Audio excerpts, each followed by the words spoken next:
Que tout le monde dit Amen. Père, nous te remercions pour l'étude biblique. Nous te remercions pour la fidélité de tes enfants ici et partout, toujours enthousiasmés pour étudier, pour apprendre, et enthousiasmés pour obéir. Nous prions, Seigneur, que ta récompense de fidélité, que tu récompenses la fidélité de ton peuple au nom de Jésus. Nous demandons, Seigneur, que tu ouvres ce soir les pages des Écritures et que tu donnes la vision, la révélation de la perception, de la compréhension et la bonne disposition pour obéir à ta parole au nom de Jésus. Tout le monde, Seigneur, les pères, les mamans, les enfants, les frères et sœurs, les enfants, les jeunes, tout le monde, y compris qui écoute ta parole, se concentrant sur ce que Christ, le Sauveur, le Seigneur, a à dire à chacun. Nous prions, Seigneur, que nous allons tellement t'honorer, nous allons tellement t'écouter, nous allons tellement répondre à ce que tu demandes afin que la vie éternelle soit notre partage pour tout le monde au nom de Jésus. Aide-nous, Seigneur, à prendre au sérieux la révélation que tu nous apportes, afin que nous n'allons pas jouer avec nos vies, nous n'allons pas brader avec l'éternité, nous n'allons pas jouer avec la grâce que tu as pourvue pour chacun de nous, au nom de Jésus. Nous te remercions, Seigneur, pour l'exaucement. Au nom de Jésus, nous prions. Et que l'Église de Dieu réponde Amen. Merci beaucoup. Vous pouvez vous asseoir maintenant. Les semaines passées, nous avons commencé l'étude de l'épître de Paul adressée aux Galates. Et nous avons parcouru le chapitre 1 au chapitre 1 à partir du verset 1 au verset 16. Maintenant, nous considérons le chapitre 1 au verset 17. Dans Galates chapitre 1, verset 17. Et je ne montai point à Jérusalem vers ceux qui furent apôtres avant moi, mais je partis pour l'Arabie, puis je revins encore à Damas. Verset 18 nous précise, 3 ans plus tard, je montai à Jérusalem pour faire la connaissance de Céphas, et je demeurai 15 jours chez lui. Verset 19. Mais je ne vis aucun autre des apôtres, si ce n'est Jacques, le frère du Seigneur. Dans ce que je vous écris, voici devant Dieu, je ne mens point. Dans ce que je vous écris, voici, je ne mens point. Verset 21. J'allai ensuite dans les contrées de la Syrie et de la Cilicie. Ensuite, dans le verset 22, or, j'étais inconnu de visage aux églises de Judée qui sont en Christ. Verset 23, seulement, il nous dit, elles avaient entendu dire, celui qui autrefois nous persécutait annonce maintenant la foi qu'il s'efforçait alors de détruire. Verset 24. Et elle glorifiait Dieu à mon sujet. Et elle glorifiait Dieu à mon sujet. Sa vie a été bouleversée et les gens ont vu ce changement. Les gens pouvaient reconnaître le changement, la transformation et la main surnaturelle de Dieu sur sa vie et la gloire. Ils ont glorifié Dieu à mon sujet. Il persécutait. Maintenant, il prêche le même évangile qu'il avait persécuté avant. Et elle glorifiait Dieu à mon sujet. Sa vie était menée dans la force de péché. Maintenant, la puissance de Dieu, la force du Seigneur, le salut du Seigneur de Dieu lui est parvenu. Si quelqu'un, si un garçon, si une fille, si un frère, si une soeur, si quelqu'un dans une église, si quelqu'un dans n'importe quel âge est en Christ, il est une nouvelle créature. Les choses anciennes sont passées. Voici, l'ancien style de vie est passé. Voici, toutes choses sont devenues nouvelles. Les gens qui l'ont vu, ils connaissaient l'ancienne vie. Ils avaient vu la nouvelle vie. Ils ont glorifié Dieu. Elles ont glorifié Dieu à mon sujet. Il a manifesté le zèle et l'empressement de la persécution de l'Église, des hommes et des femmes. Il a manifesté le zèle et l'empressement, dans le zèle et l'agilité pour travailler pour le diable. Maintenant, il est converti, il met tout son zèle, toute sa force, toute sa compréhension qu'il avait, et il a tout amené maintenant pour la prédication de l'Évangile. Il a fait tant de mal.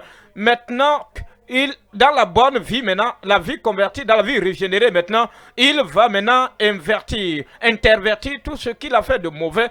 Maintenant, si j'allais dans ces lieux de mauvais pour arrêter ceux qui tuaient, maintenant, il repart vers ces personnes, vers les dirigeants, vers les Israélites, vers les Juifs, vers les rois, les païens. Maintenant, il va intervertir tout le mal qu'il faisait.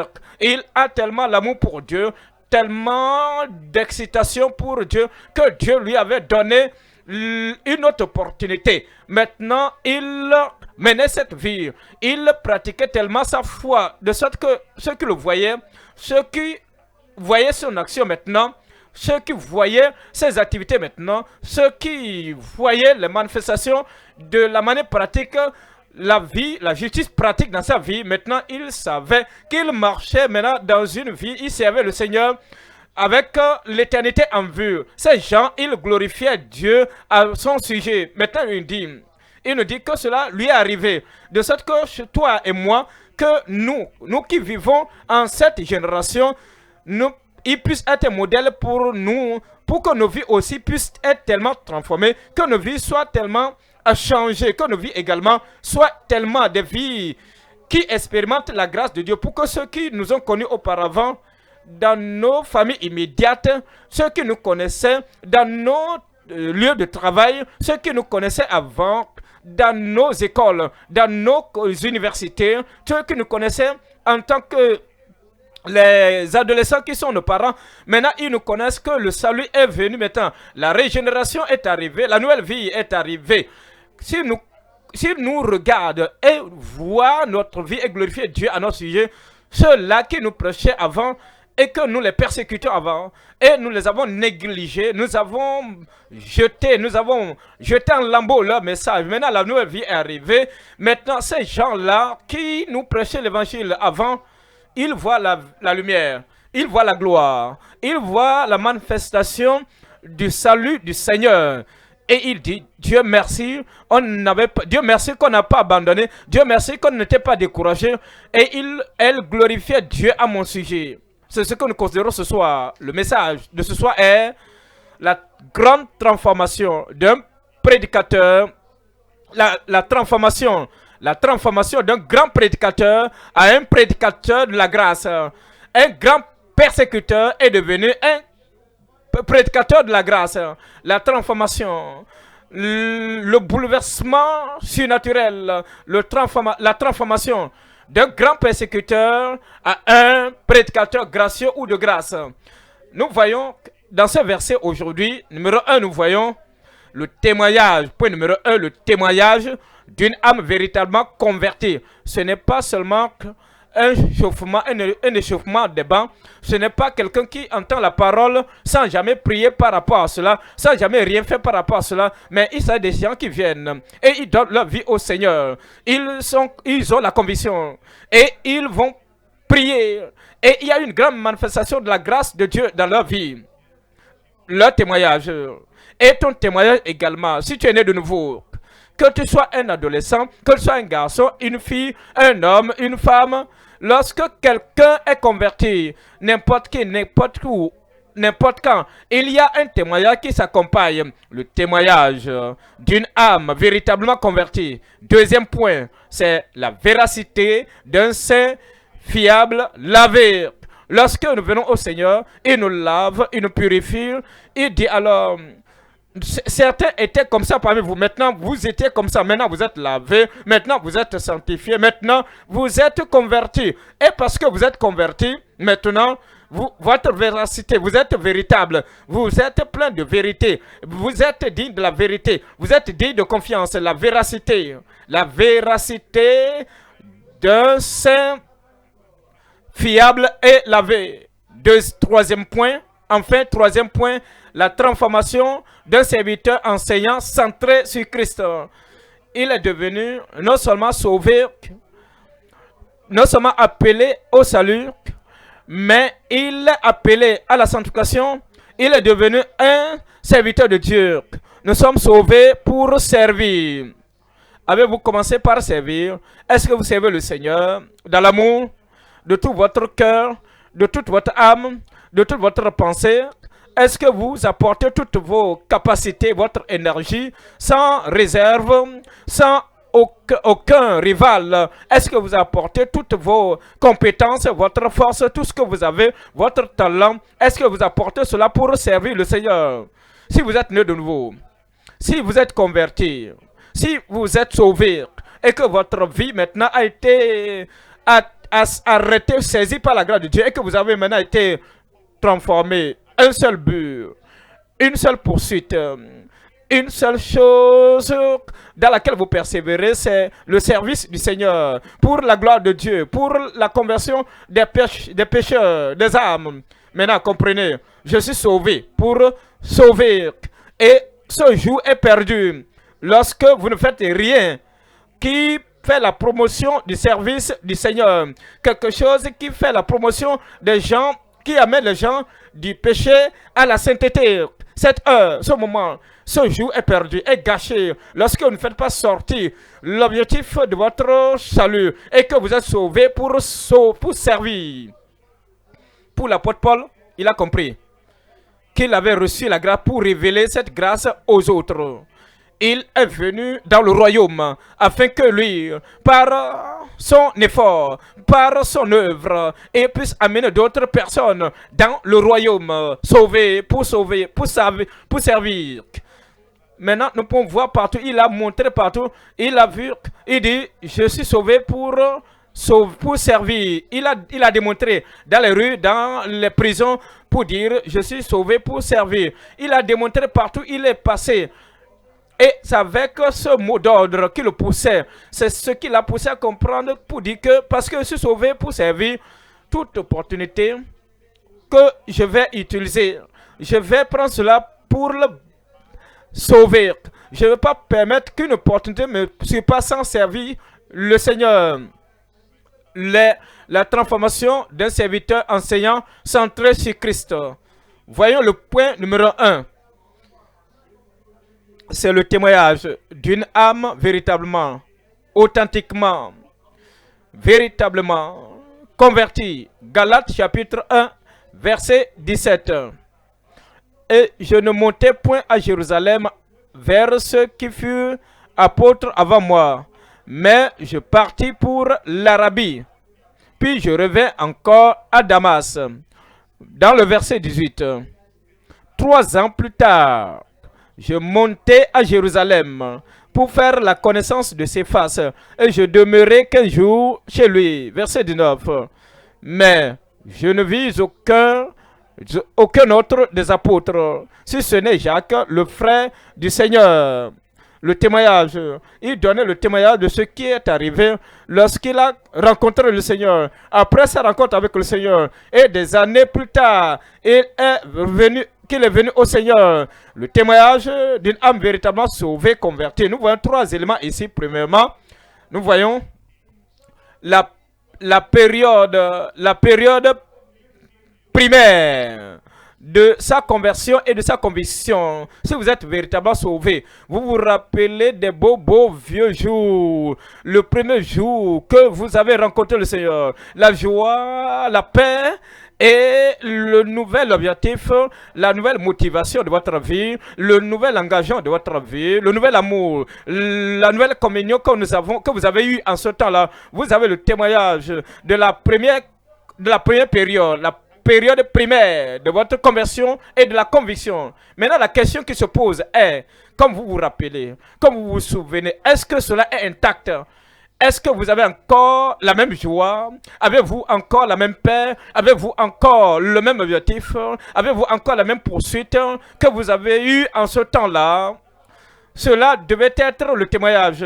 Pour l'apôtre Paul, la période primaire de conversion et de conversion, il n'y avait rien de différence à partir avec son temps présent, au moment où il donnait ce témoignage. Nous voyons que c'est deuxième élément, c'est l'objectif évident de la connexion et de la consultation. Il est allé pour voir Pierre, Jacques, le frère du Seigneur.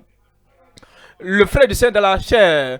L'objectif évident de la connexion et de la consultation. Après que vous êtes né de nouveau, vous ne restez pas comme une île isolée. Vous vous connectez avec d'autres croyants. Vous vous connectez avec des croyants qui croient à la parole de Dieu, à la Bible. Une église qui croit à la Bible. Est-ce que vous êtes connecté à une église biblique? Pourquoi êtes-vous connecté à une église qui étudie la Bible? Pourquoi êtes-vous connecté avec le peuple de Dieu? Pour dire qui aime la parole de Dieu. Le peuple qui aime, qui suit la Bible. Il doit avoir un objectif évident, manifeste dans votre vie. Pourquoi cette connexion? Pourquoi cette consultation? Troisième élément, nous voyons les piliers établis dans l'église de Christ. Les piliers établis dans l'église de Christ. Ceux qu'il a consultés, ceux qu'il a rencontrés, ils étaient des piliers dans l'église. Il y a eu des moments où ils étaient des bébés en Christ. Et les bébés ne sont pas forts. Les bébés ne sont pas solides. Mais ils ont continué dans le Seigneur. Et c'est cette continuité dans le Seigneur, la continuation dans la parole du Seigneur, la persévérance dans la prière, la persévérance dans l'affrontement de tout défi et tout ce qui vient à eux. En tant que croyants, c'est ce qui les a rendus forts et forts et forts. Et finalement, ils sont devenus des piliers. Ils pouvaient être consultés. Les gens pouvaient se rendre auprès d'eux parce qu'ils sont solides, fermes, inébranlables, des piliers inébranlables dans l'église de Christ. Repartons au premier élément ici. C'est quoi? C'est la période primaire de sa conversion et de sa conviction. Nous repartons dans Actes des Apôtres chapitre 9. Actes chapitre 9, verset 20. Actes chapitre 9, verset 20. Et aussitôt, il prêcha dans les synagogues que Jésus est le Fils de Dieu. Voici l'idée, voici la notion. C'est exactement le principe. Voici exactement le précepte. La parole contre laquelle il combattait. Au lieu maintenant de combattre, il est devenu né de nouveau. Parce que Jésus s'est adressé à lui sur la voie de Damas. Saul, Saul, pourquoi me persécutes-tu? Qui es-tu, Seigneur? Il dit, je suis Jésus que tu persécutes. Il te sera difficile de regember contre les aiguillons.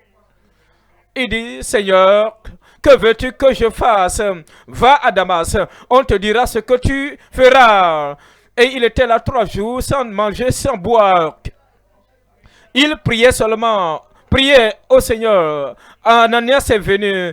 Il a été converti. Il dit, frère Saul, le Seigneur qui t'est apparu sur la voie de Damas m'a envoyé pour que tu recouvres la vue et que tu sois baptisé dans l'eau et que tu sois aussi rempli du Saint-Esprit.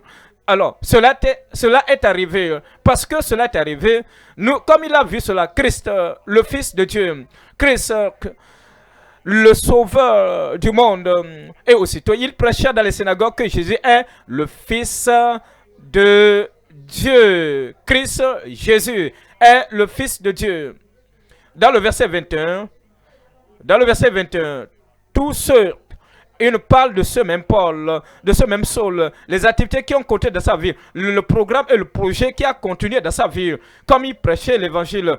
Et maintenant, les persécutions se sont soulevées. Ces persécutions qui ont surgi lorsqu'elles sont venues, les gens à Damas ont compris que cette persécution était venue à cause de cette nouvelle vie. Maintenant, il nous dit dans le verset 21, Actes des Apôtres, chapitre 9, verset 21, tous ceux qui l'entendaient étaient dans l'étonnement, étonnés de la conversion, étonnés à cause du changement qui a eu lieu, étonnés à la grâce de Dieu dans sa vie qui s'est manifestée maintenant. Tous ceux qui l'entendaient, les jeunes et les vieillards, tous ceux qui l'entendaient, les croyants et les incroyants, tous ceux qui l'entendaient, qui étaient dans l'étonnement et disaient, N'est-ce pas celui qui persécutait à Jérusalem? N'est-ce pas celui qui persécutait à Jérusalem ceux qui invoquaient ce nom? Et n'est-il pas venu ici pour les amener liés devant les principaux sacrificateurs?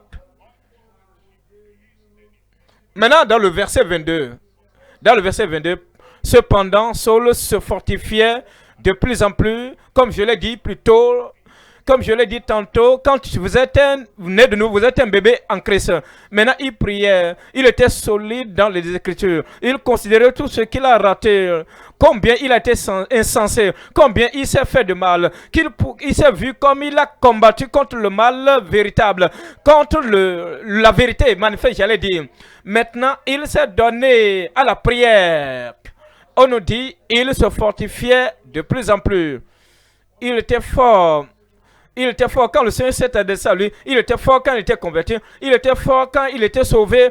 Maintenant, jour après jour, semaine après semaine, en tout temps, maintenant, le temps qu'il a passé à Damas, il se fortifiait de plus en plus. Et il confondait les Juifs qui habitaient Damas, démontrant que Jésus est le Christ. Sans aucune ombre de doute dans sa pensée, sans aucune ombre de doute dans sa présentation. Il leur disait, voici le Christ. Verset 23. Verset 23, au bout d'un certain temps, les Juifs se concertaient pour le tuer.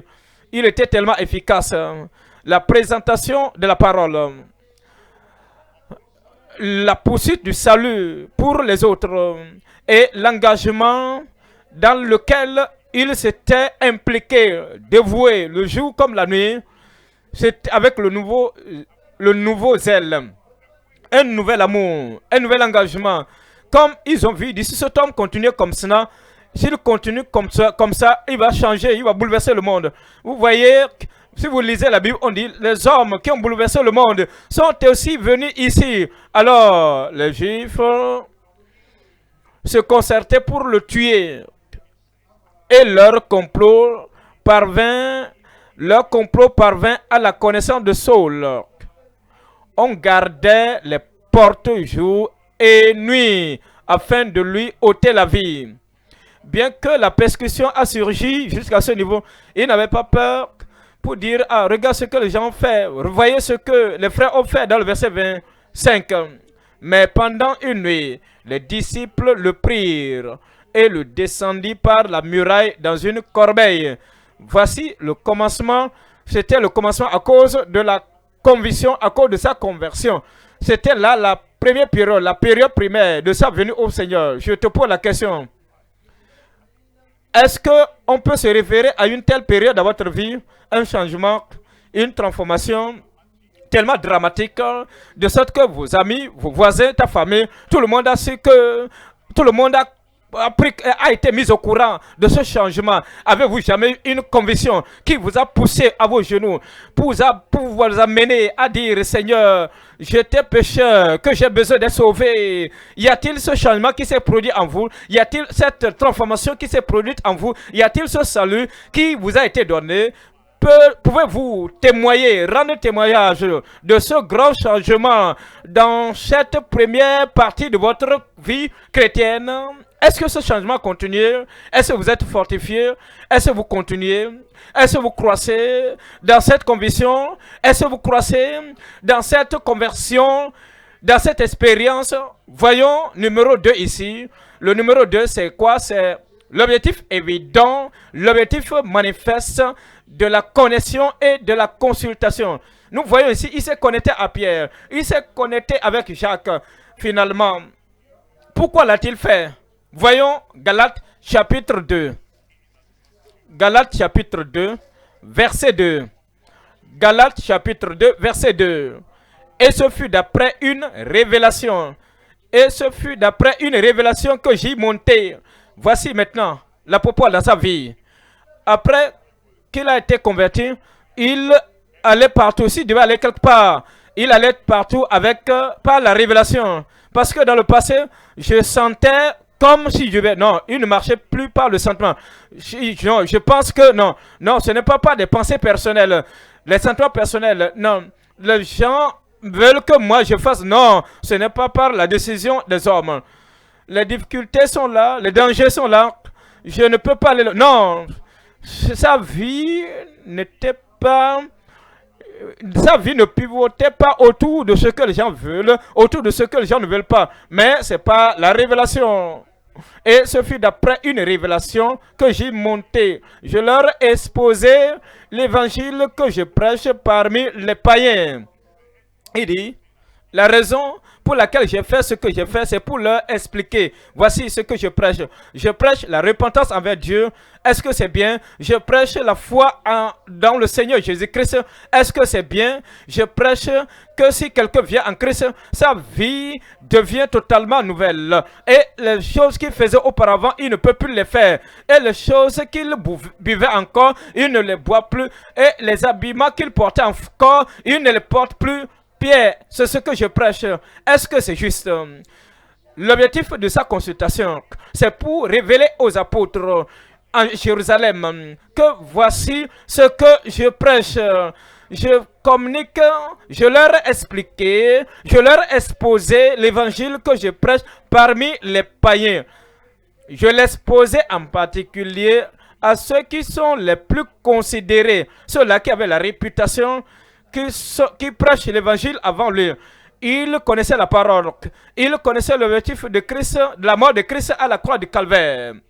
Il est venu vers eux. Il les a consultés pour dire, voici ce que je fais. Parmi les païens, vous n'étiez pas là avec moi. Est-ce que cela est reconnu par le ciel? Est-ce que cela est approuvé par vous-même qui avez vécu par Christ physiquement? Vous étiez avec lui face à face. Est-ce que cela sera récompensé dans l'éternité lorsqu'il veut traverser de ce monde pour l'éternité? Il voulait savoir que afin de ne pas travailler en vain, est-ce que vous comparez vos notes avec d'autres personnes? Est-ce que vous réfléchissez avec d'autres personnes? Ou bien vous dites, c'est ce que moi ici, et c'est ce que moi je fais. Tout ce que je fais, je le fais. Peu importe ce que les autres pensent. Les autres peuvent, même ceux qui m'ont dévancé, peu importe, moi je m'en fiche de ce qu'ils pensent. Voici moi ce que je fais. Ce que veut aller au ciel, il n'est pas tellement... Celui qui veut aller au ciel, au ciel, il n'est pas opiniâtre.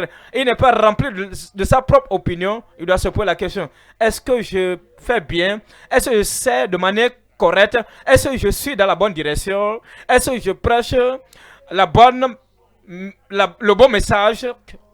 Il a consulté. Si vous êtes ce genre de personne, vous êtes indépendant, vous êtes... vous-même, votre vie est isolée, vous ne vous souciez même pas de ce que ceux qui vous ont dévancé, ceux qui t'ont dévancé pensent, ce qu'ils disent. Tu peux ne pas être récompensé lorsque tu seras de l'autre côté. Si tu ne exposes pas tes erreurs, si tu n'exposes pas ta vie, si tu n'exposes pas ton service, si tu n'exposes pas ton ministère, pour qu'on puisse considérer, pour analyser, pour évaluer, pour voir si tu es vraiment dans la droite voie. Paul dit, je suis monté par révélation. J'y monté par révélation. Et ceux-là qui m'ont dévancé, qui sont considérés parmi les apôtres, afin de ne pas courir ou avoir couru en vain.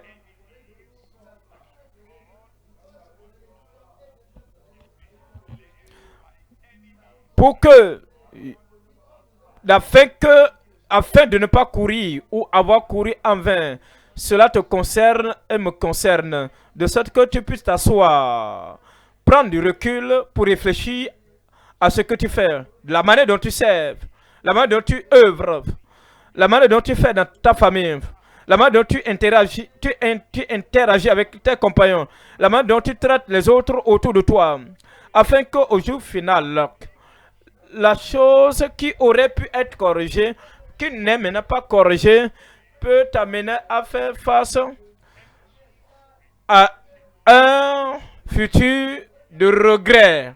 Voyons Philippiens chapitre 2. Philippiens chapitre 2, verset 16. Philippiens chapitre 2, verset 16. Portant la parole de vie. Portant la parole de vie.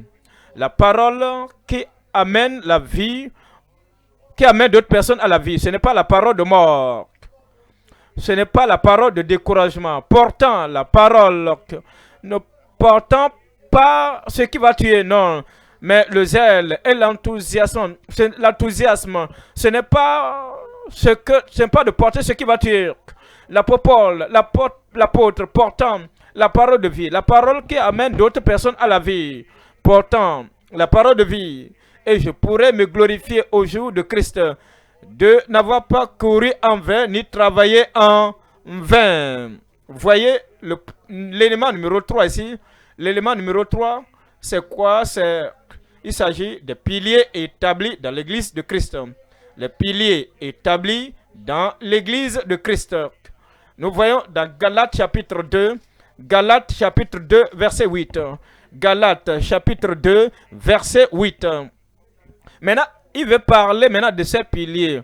Les piliers qu'il a consultés afin qu'il puisse savoir si je mesure ce que je fais comme en tant que pèlerin avec ce que les piliers de l'église font. Si je mesure, si j'évalue, je jauge le message, ma manière de vivre, mon ministère et le ministère et la vie, le style de vie des piliers de l'église du Dieu vivant, je sais que soit je suis dans la droite ligne, ou je suis courbé, ou bien je ne fais pas ce que je dois faire de manière correcte. C'est ce que nous devons faire maintenant. Si vous tracez une ligne et que vous mesurez cette ligne, que cette ligne soit droite ou oblique, alors par la règle, et cette règle est droite, c'est le standard. L'apôtre Paul voulait faire cette mesure. Et dit dans Galates chapitre 2, verset 8. Car celui qui a fait de Pierre l'apôtre des circoncis a aussi fait de moi l'apôtre des païens. Maintenant, dans le verset 9, il dit,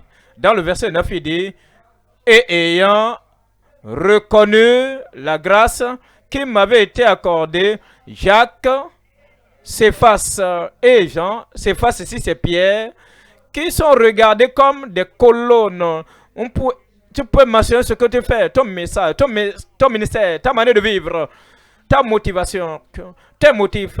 Tu peux mesurer qui tu es avec la vie. Maintenant, il dit, Jacques, Céphas, c'est Pierre ici, et Jean, qui sont regardés comme des colonnes, me donnaient à moi et à Barnabas la main d'association afin que ils n'ont pas dit non. Je m'en fous du commentaire de n'importe qui. Il m'a dit, je m'en fous des conseils de qui que ce soit. Je m'en fous de ce que Pierre pense. Je m'en fiche de ce que Jacques pense, de ce que Jean pense. Mais il a dit, il a perçu. Ils ont perçu la grâce. Ils ont vu la grâce qui était à moi. Afin que nous allassions, nous vers les païens et eux vers les circoncis. Afin qu'il y ait deux types de personnes sur la terre. Les incirconcis et les circoncis. Les juifs et les païens. Et eux, ils ont couvert la zone des circoncis. Et lui, il a couvert la zone des païens. Afin que tout le monde dans le monde puisse entendre l'évangile qui sauve, l'évangile qui sanctifie, l'évangile surnaturel qui nous conduit de là où nous sommes à là où nous devons être dans notre destinée éternelle. Nous abordons maintenant le deuxième point. Deuxième point, c'est quoi? C'est la véracité d'un saint fiable lavé. Galates chapitre 1. Galates chapitre 1, verset 20. Galates chapitre 1, verset 20. Dans ce que je vous écris, voici devant Dieu, je ne mens point. En tant que chrétien, converti, lavé, plus n'étant plus un pécheur mais un saint, ce que je dis, les choses que je dis devant Dieu, je ne mens point. Les choses que j'écris devant Dieu, je ne mens point. Les écrits sur WhatsApp que je mets devant Dieu, je ne mens point. Les textes que j'envoie à n'importe qui, les SMS devant Dieu, je ne mens point. Ce que je dis aux enfants, mes enfants, ou aux enfants de n'importe qui, devant Dieu, je ne mens point. Ce que je dis à mes collègues, ce que je montre aux autres personnes, devant Dieu, je ne mens point. Le salut exige. Le salut ôte le mensonge. Le salut déracine le mensonge de nos cœurs. Parce que cela vient du cœur. Parce que c'est de l'abondance du cœur que la bouche parle. C'est de l'abondance du cœur que la main écrit. C'est de l'abondance du cœur que les membres du corps agissent. Alors, nous ne remarquons pas le mensonge. Celui qui vit en nous est le chemin, la vérité et la vie. Et personne ne peut aller au Père si ce n'est par lui. Alors, l'apôtre Paul, dans son témoignage, il a manifesté la véracité, la fiabilité d'un saint fiable et lavé. Maintenant, les choses que je vous écris devant Dieu, je ne mens point. Verset 21. Dans le verset 21, j'allais ensuite dans les contrées de la Syrie et de la Cilicie. Qu'est-ce que j'ai pris là-bas? La même vérité, qu'est-ce que j'ai dit là-bas? La même véracité que j'ai eue depuis que je suis né de nouveau. Je n'ai pas modifié, je n'ai pas édulcoré, je n'ai pas coloré quelque chose pour tromper. Je suis resté sur le salut pour les païens. Les mensonges ne pourront sauver personne. Peu importe ce que vous faites faire aux gens par la tromperie, par le mensonge, cela ne les sauvera pas. Cela ne les fortifiera pas. Cela ne les fortifiera pas. Cela ne les équipera pas. Cela ne les aidera pas à avancer dans les choses de Dieu. Si vous voulez élever les gens, si vous voulez amener les gens à être sauvés, si vous voulez amener les gens à rester fermes, c'est la vérité qui élève les gens. C'est la vérité qui amène les gens à avancer dans le progrès. Nous voyons trois éléments ici. Premièrement, c'est dire la vérité en Christ avec une conscience pure. Dire la vérité, proclamer la vérité, déclarer la vérité en Christ avec une conscience pure, claire. Deuxièmement, tenir pour la vérité comme Christ sans la compromission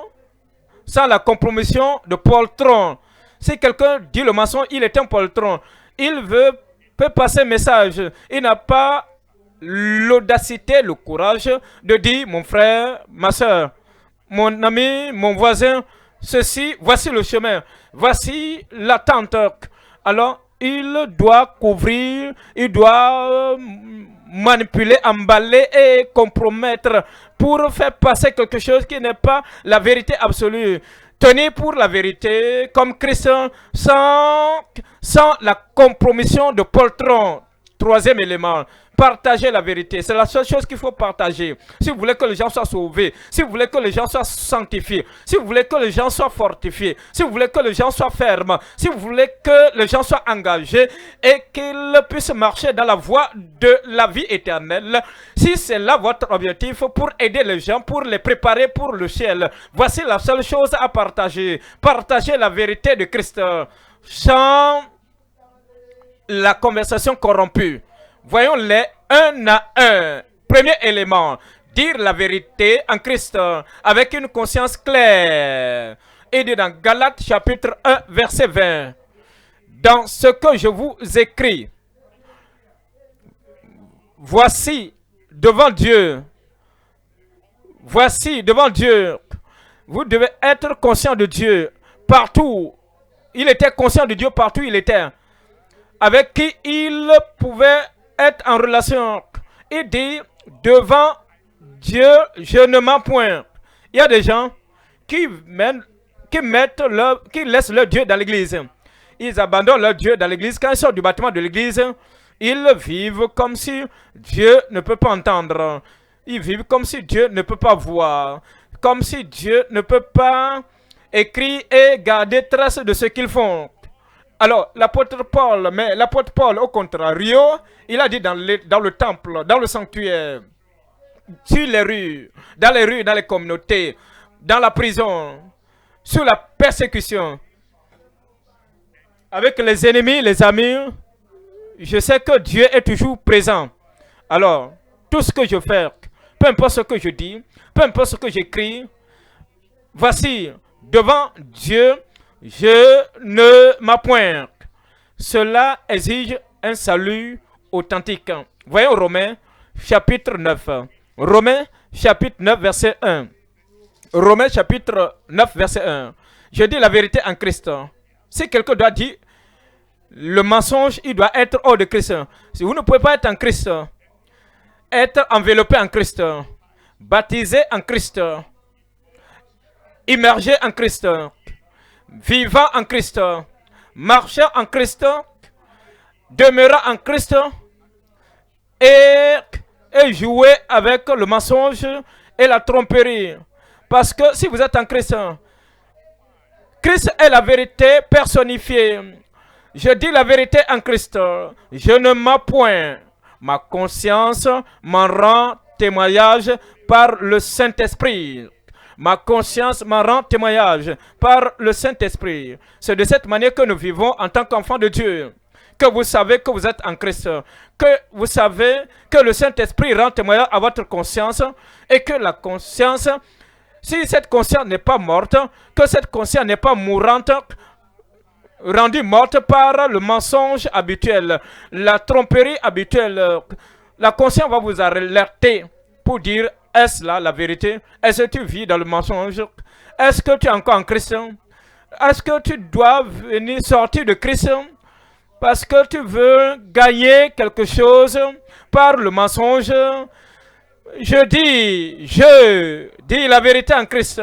Je ne mens point. Ma conscience m'en rend témoignage par le Saint-Esprit. Je prie que cette même attitude, cette même disposition de pensée sera en chacun de nous au nom de Jésus. Voyons le deuxième élément. Deuxième élément, tenir pour la vérité comme Christ, sans la compromission de poltron. Tenir. Le monde entier reste sous la puissance du malin. Ils sont sous la séduction. Alors les gens s'attendent à ce que tu collabores, à ce que tu supportes, à ce que tu défendes, tu couvres leurs mensonges. Parce que c'est leur vie ça. Ainsi, ils vont te dire, tu vois, j'ai dit tel à tel ou tel.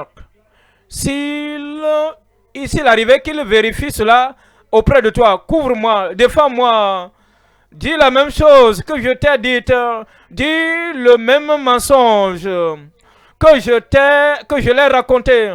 Certaines personnes, c'est comme ça, ils gèrent leur vie. Certaines personnes, c'est comme ça, ils font leur travail. Certaines personnes, c'est comme ça, ils bâtissent, ils mettent autour d'eux une muraille, un bouclier, pour que personne ne puisse être capable de pénétrer dans leur cercle et les gens vont les laisser tels qu'ils sont. S'ils continuent comme ça, dans cet état, dans cette tromperie, dans le mensonge, imaginez la fin de leur vie dans l'éternité. Et c'est de leur côté, parce que aucun menteur n'ira au ciel. L'apôtre Paul dit, je me tiens pour la vérité. Je tiens pour la vérité comme Christ, sans compromission de poltron. Cela peut m'amener à atterrir dans la prison. Cela peut me pousser dans des persécutions sérieuses. Mais tout de même, qui est La prison, l'emprisonnement n'est pas pour toujours. Nos légères afflictions sont juste pour ce temps. L'éternité est plus longue. Permettez-moi de le dire comme ça. Ta destinée surpasse ton histoire. Tout ce qui se passe ici, c'est juste l'histoire, c'est du récit. Cela prendra fin bientôt. Mais ta destinée, si tu mets toutes choses sur la balance, tout ce que vous avez fait, tout ce qui s'est passé sur la terre, c'est l'histoire. Alors, de l'autre côté de la balance, la destinée, et cette destinée surpasse, dépasse en poids votre histoire. C'est ce qu'il regardait. Il dit, considérant ces choses, nous ne regardons pas les choses qui sont visibles, parce que les choses visibles sont passagères. Les choses invisibles sont éternelles. Parce que c'est là où se trouve la vérité. Je prie que cela sera votre vie. Je ne peux plus entendre mon peuple. Plus de mensonges, plus de tromperie, plus d'hypocrisie. Vous êtes juste ce que vous êtes, tel que vous êtes. Si vous êtes juste, vous êtes toujours comme vous êtes. Si vous êtes converti, vous serez comme vous êtes. Si vous êtes engagé pour le ciel, engagé pour la justice, engagé pour la vérité, vous êtes tel que vous êtes, tel que vous êtes. Il n'y aura pas besoin de dire un mensonge, il n'y aura pas besoin de tenir pour quelque chose de corrompu, il n'y aura pas besoin de compromettre de manière transigeante, mais c'est de tenir pour la vérité comme Christ. Voyez Matthieu chapitre 22. Matthieu chapitre 22. Matthieu chapitre 22 verset 16. Matthieu chapitre 22 verset 16. Ils envoyaient auprès de lui leurs disciples avec les Hérodiens qui dirent: Maître, nous savons que tu es vrai et que tu enseignes la voie de Dieu selon la vérité, sans t'inquiéter de personne. Sans t'inquiéter de personne, car tu ne regardes pas à l'apparence des hommes. Ça, c'est votre vie, ça. Comme Christ. Christ n'avait jamais quelque chose dans le cœur, dans sa nature, dans son cœur, dans sa vie, qui le pousse à courber la vérité, à fléchir la vérité. Les Sadducéens, les Oridiens et les gens savaient, ils ont su, ils ont dit: nous savons. Est-ce qu'il peut dire cela de vous en tant que suiveur de Christ, en tant qu'enfant de Dieu? Ils disent: nous savons que tu es vrai. Tout ce qui sort de toi, toute parole, toute attitude, toute déclaration, tout langage corporel, toute chose, nous savons que tu es vrai et que tu enseignes la voie de Dieu selon la vérité, sans t'inquiéter de personne. Même les hommes qui complotent, qui planifient pour te tuer, pour te crucifier, tu ne t'inquiètes même de personne. Et ne pouvait rien faire contre Christ, que le Père Céleste n'a pas ordonné. Et de tout ce qui est écrit concernant doit s'accomplir. Les pharisiens ne pouvaient pas le changer, les sadducéens ne pouvaient pas le changer, les oridiens ne pouvaient pas le changer, parce que, à cause de ce point, ils ne s'inquiétaient de personne, car tu ne regardes pas à l'apparence des hommes. Voyons le deuxième élément ici. Troisième élément, nous parlons du partage de la vérité de Christ sans la conversation corrompue. Partager la vérité de Christ sans la conversation corrompue. Voyons Éphésiens chapitre 4. Éphésiens chapitre 4, verset 21. Éphésiens chapitre 4, verset 21. Et si du moins vous l'avez entendu, et si conformément à la vérité qui est en Jésus, c'est ce qui fait la différence. Si vous avez été enseigné de lui, enseigné sur le salut, comme la vérité de la vérité est en Christ, la vérité du salut est en Christ. Si vous avez été enseigné, du moins, vous avez été enseigné sur la sanctification, comme la vérité est en Christ. Si vous l'avez entendu selon le mariage chrétien, un homme, une femme, jusqu'à ce que la mort vous sépare, comme la vérité, conformément à la vérité qui est en Jésus, si vous avez entendu de lui la justice, si votre justice ne surpasse pas la justice des scribes et des pharisiens, vous n'entrerez pas dans le royaume de Dieu. Heureux ceux qui ont faim et soif de la justice, car ils seront rassasiés. Si on vous a enseigné, vous avez entendu cette vérité, conformément à la vérité qui est en Jésus-Christ, et dit, voici, je viens bientôt. Et dit, comme cela est arrivé au temps de Noé, il mangeait et buvait, et il ne savait pas quand le déluge s'est abattu sur eux. Au temps où le Fils de l'homme viendra, il peut venir la nuit, il peut venir le jour, ou à n'importe quel moment, de manière soudaine, comme au moment où ne vous y attendiez pas à mener. Voici un cri, l'époux est arrivé. Si vous avez entendu cette vérité, et si conformément à la vérité qui est en Jésus-Christ, vous voulez vivre pur, irrépréhensible, vous voulez vivre sauvé, sanctifié et rendu juste, si vous avez entendu, vous l'avez entendu du moins, et si conformément à la vérité qui est en Jésus-Christ, il nous dit dans le verset 22, et eu égard à votre vie passée du vieil homme qui se corrompt par les convoitises trompeuses. Verset 23, à être renouvelé dans l'esprit de votre intelligence. Verset 24, et à revêtir l'homme nouveau, sauver l'homme nouveau, sanctifier l'homme nouveau, ferme dans le Seigneur l'homme nouveau, et à être revêtu de l'homme nouveau, créé selon Dieu dans une justice et une sainteté que produit la vérité. Verset 25. Verset 25. C'est pourquoi renoncez au mensonge, éloignez-le loin de vous, comme l'Est est loin de l'Ouest, renoncez au mensonge, et que chacun de vous parle selon la vérité à son prochain, car nous sommes membres les uns des autres. Troisième point maintenant, la transformation d'un serviteur qui enseigne de manière centrée sur Christ. Nous voyons Galates chapitre 1, verset 21. Galates chapitre 1, verset 21. Et j'allais ensuite dans les contrées, les églises qui étaient en Christ.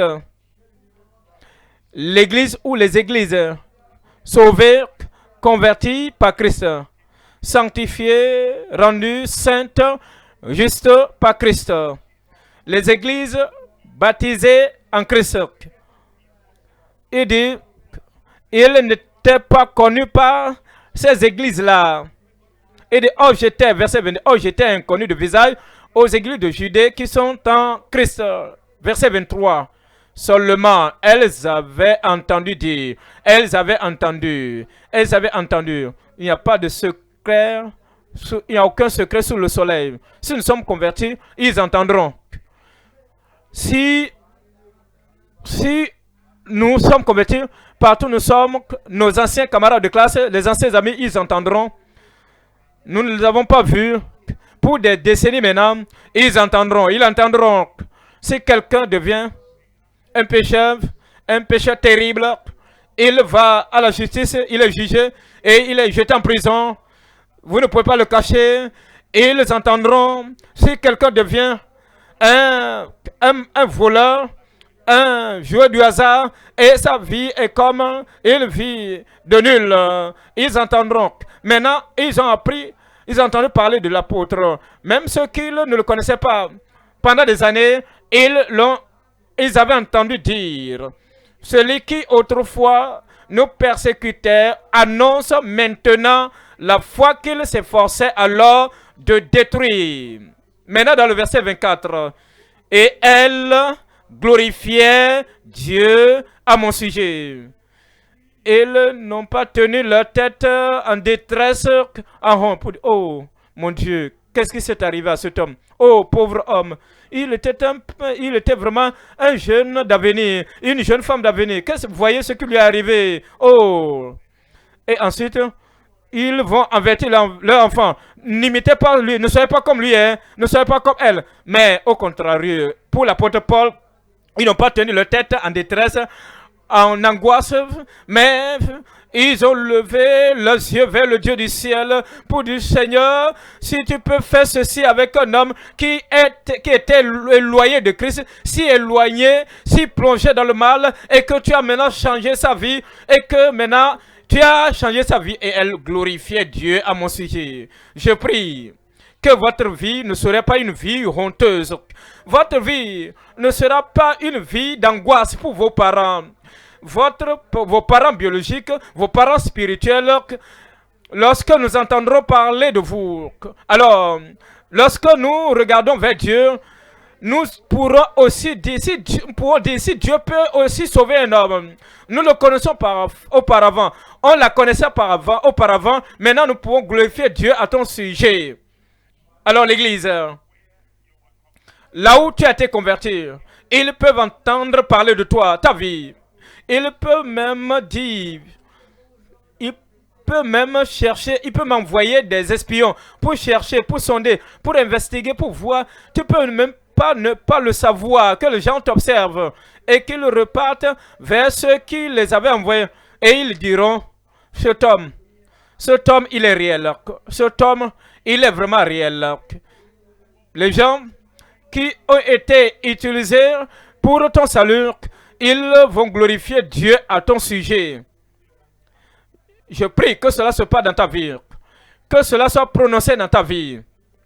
Que les autres, que nous puissions glorifier Dieu à ton sujet. Nous voyons trois éléments ici. Premièrement, la conversion claire, indisputable. La conversion indispensable, indisputable. Enregistré au ciel, noté au ciel, très clair. Deuxième élément, nous voyons la conscience lavée, incorruptible. Une conscience lavée, incorruptible. Troisième élément, une consécration de cœur, indestructible. Voyez cet homme. Il était consacré depuis le jour de sa conversion jusqu'au jour où il a quitté le monde. Où il dit, j'ai combattu le bon combat. Il a déclaré, j'ai achevé la course, ma course. Il dit maintenant, la couronne de la vie m'est réservée, pas seulement à moi, mais à tous ceux qui auraient aimé son avènement depuis le jour du commencement jusqu'au paroxysme de sa vie, sa fin, c'était le jour final de sa vie. Il était consacré où il ne pouvait pas vraiment identifier, remarquer quelque chose qui va détruire sa consécration. Voyons numéro 1, c'est quoi? C'est la conversion claire et indispensable. Acte chapitre 9. Acte chapitre 9. Verset 20. Acte chapitre 9, verset 20. Et aussitôt, immédiatement, de manière instantanée, spontanée, sans tarder, il prêcha dans les synagogues que Jésus est le Fils de Dieu. Il a été vraiment diamétralement opposé à ce qu'il était, à ce qu'il faisait. Maintenant, un puissant changement. un changement, une conversion indisputable. Un changement s'est produit. C'est le changement qui se produit lorsque nous aussi, nous sommes convertis. On est dit dans 1 Corinthiens chapitre 6, verset 9.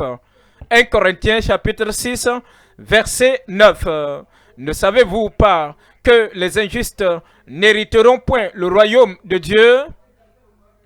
Ne vous y trompez pas, ni les impudiques, ni les idolâtres, ni les adultères, ni les efféminés, ni les infâmes, ni les voleurs.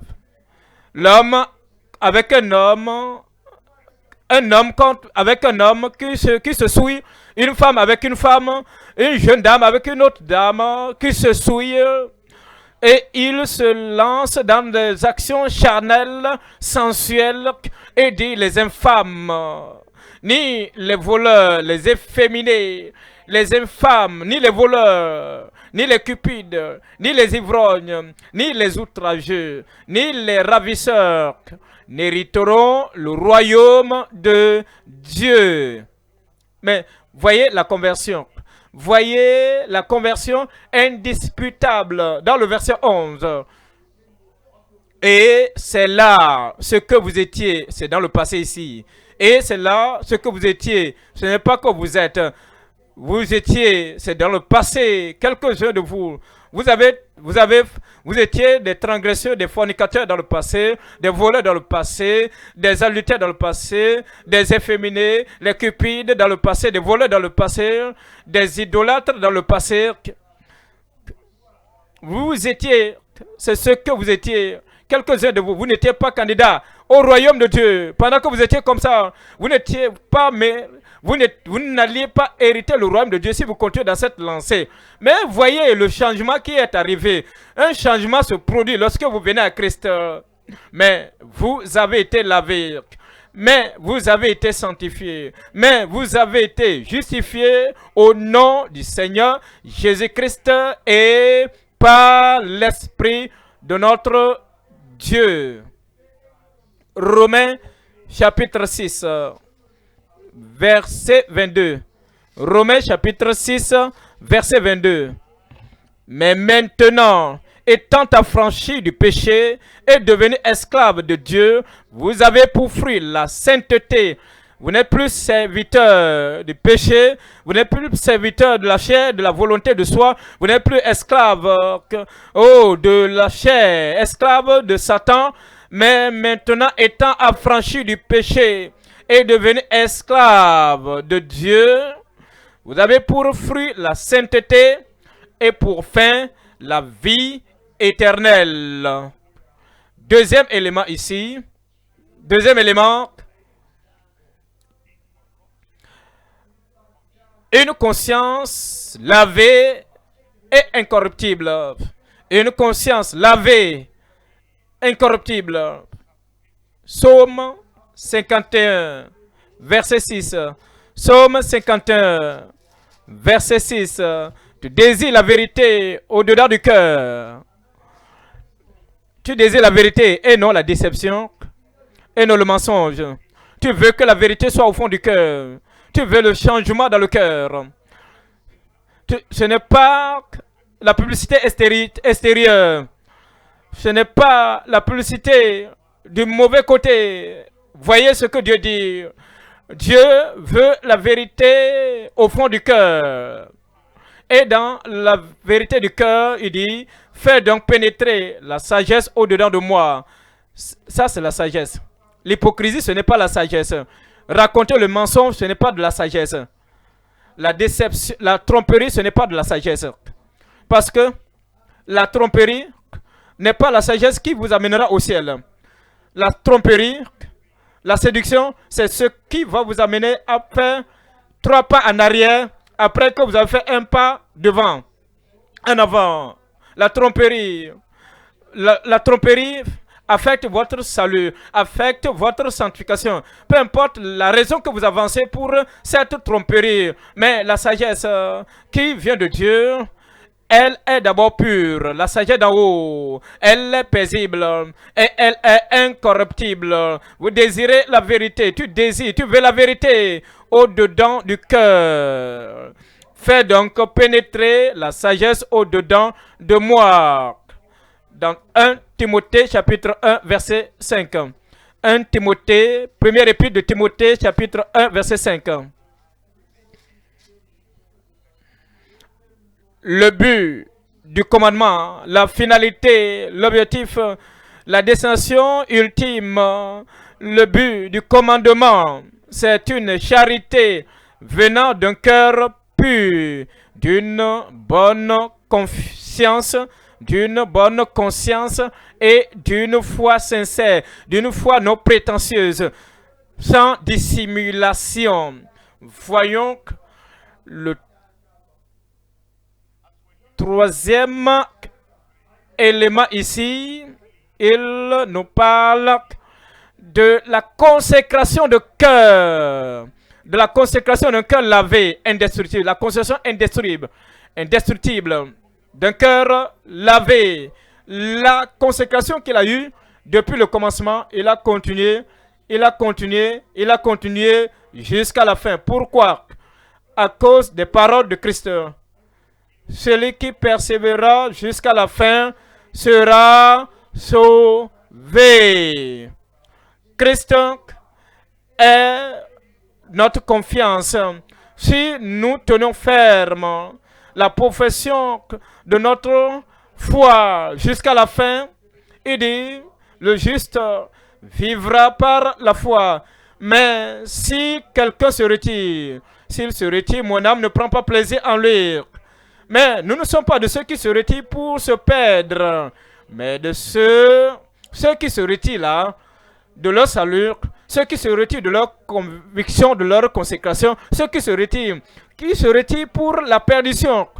Mais nous ne sommes pas de ceux qui se retirent pour la perdition, mais de ceux qui poursuivent, de ceux qui persévèrent, de ceux qui ont la foi, qui persévèrent jusqu'à la fin. La consécration indestructible d'un cœur lavé. Galates chapitre 1 verset 23. Galates chapitre 1 verset 23. Seulement elles avaient entendu dire, celui qui autrefois nous persécutait annonce maintenant la foi qu'il s'efforce alors de détruire. Maintenant il prêche. Maintenant avant il prêche. Annonce maintenant. La première année à maintenant prêche.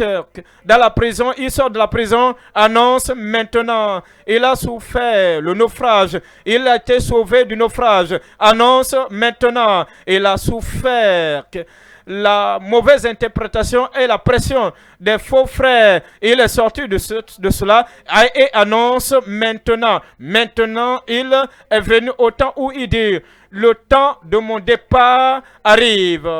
Maintenant, Timothée, viens bientôt me voir, parce que tu peux ne pas me voir si tu ne viens pas vite. Tout de même, annonce maintenant, depuis le commencement jusqu'à la fin, la consécration qui était indestructible. C'est ce que le Seigneur veut de chacun de nous. Que nous n'allons pas devenir froid, devenir terne, faible, et que notre lumière ne peut plus briller au milieu de la voie jusqu'à la fin. Ta lumière va continuer par briller au nom de Jésus. Parce que il dit, ils sont seulement elles avaient entendu dire, celui qui autrefois nous persécutait annonce maintenant la foi qu'il s'efforçait alors de détruire. Je prie que cette même grâce qui était disponible pour Paul et pour tous ses compagnons, cette même grâce sera disponible pour toi, pour moi. Voyons, Job, comme nous apportons tout à la conclusion, Job 17, Job chapitre 17, verset 9. Job 17, verset 9. Le juste, néanmoins, demeure ferme dans sa voie. Le juste est sauvé. La Bible dit, le juste, néanmoins, demeure ferme dans sa voie. Si tu as été enseigné dans la vérité et que la vérité est en Christ, la vérité en Christ. Le juste, néanmoins, demeure ferme dans sa voie. Si tu as été rendu juste, affranchi du péché, et que le sang de Christ t'a lavé, t'a purifié, et que maintenant tu t'es engagé, consacré au Seigneur de manière irréservée, sans réserve, alors on dit, le juste néanmoins demeure ferme dans sa voie. Celui qui a les mains pures, celui qui a les mains pures, si le Saint a lavé par la purification de l'eau et par la purification du sang de l'agneau, si nous marchons dans la vérité, comme lui-même il est dans la vérité, alors nous sommes en communion les uns avec mutuellement les uns avec les autres. Et le sang de Jésus-Christ, son Fils, nous purifie de toute injustice, toute iniquité. Si vous avez été lavé, ô Seigneur, qui montera à la montagne du Seigneur et qui restera dans sa montagne sainte, celui-là qui a les mains pures, le main pur, les mains innocentes et le cœur pur. C'est ceux-là qui ne livrent pas leurs mains à la vanité, à la tromperie. Si vous avez été lavé par le sang et que vous demeurez pur, c'est consacré. Celui qui a les mains pures se fortifie de plus en plus. De plus en plus. Dis c'est moi. Dis c'est moi. Cela va vous arriver. Fort, plus fort, plus fort, plus fort. Vous ne serez pas affaiblis. Vous n'allez pas compromettre. Vous n'allez pas vous détourner. Vous n'allez pas regretter votre vie de consécration au nom de Jésus. Se fortifie de plus en plus. Où est l'homme là? Où est cette femme là? Où est l'homme? Où es-tu? Dis au Seigneur, de plus en plus fort. Si vous êtes sauvé, de plus en plus fort. Si vous n'êtes pas sauvé, vous serez ruiné. Vous irez de dégénérescence en dégénérescence. Si vous n'êtes pas sauvé, vous allez partir de compromission en compromission. Vous allez regretter. Vous allez partir de mal en pire. Mais si vous êtes sauvé, si vous êtes sanctifié, si vous êtes ferme dans la voie du Seigneur, vous serez fort de plus en plus. Le juste se fortifie de plus en plus, rendu juste par la mort de Christ et par le sacrifice de Jésus-Christ. Le juste se fortifie, le juste demeure ferme dans sa voie. Celui qui a les mains pures se fortifie de plus en plus. Ouvre ta bouche et parle au Seigneur. Permets à ce que l'étude d'aujourd'hui, que ta réponse à l'étude d'aujourd'hui, que ta prière te pousse en avant, que tu deviennes fort, plus fort, plus fort, plus fort dans le Seigneur.